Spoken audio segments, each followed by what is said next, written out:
السلام عليكم ورحمة الله وبركاته، والصلاة والسلام على رسول الله. نقدم لكم اليوم طريقة لإصلاح حاسوب لا يريد الاشتغال. هذه الطريقة ستفيد الكثير والكثير منا، وإذا لم تقدم هذه الطريقة حلول فيكون بذلك الحاسوب فيه عطل ما في عطل ما، وبذلك نراجع التقني ليقوم بإصلاح، ولكن هذه الطريقة ستفيد الكثير إن شاء الله، الكثيرين إن شاء الله. نبدأ على بركة الله بالشرح. كما تشاهدون الشاشة سوداء، الحاسوب لا يريد الاشتغال.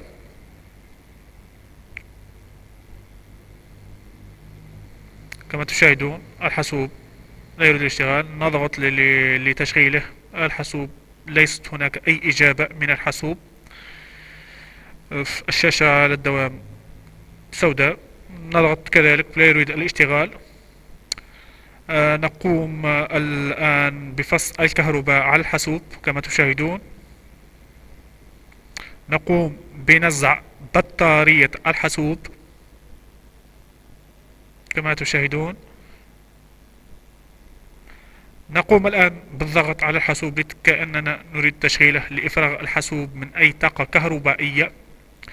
نواصل على الضغط بضع دقائق لإفراغ الحاسوب من أي طاقة كهربائية.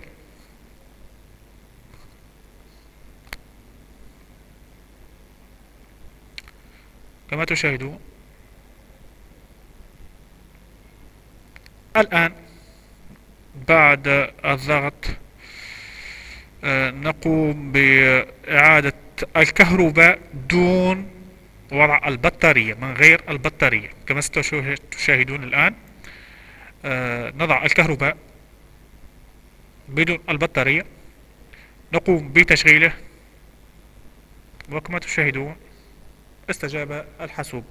أرجو أن تكون هذه الطريقة استفاد منها الكثيرين. بعد ذلك عادي، بعد إعادة إطفاء الحاسوب نقوم بإرجاع البطارية، وسيكون إن شاء الله كل شيء على ما يرام. شكرا لكم، يسعدنا الضغط على المشاركة، وانتظرونا في الحلقات القادمة إن شاء الله.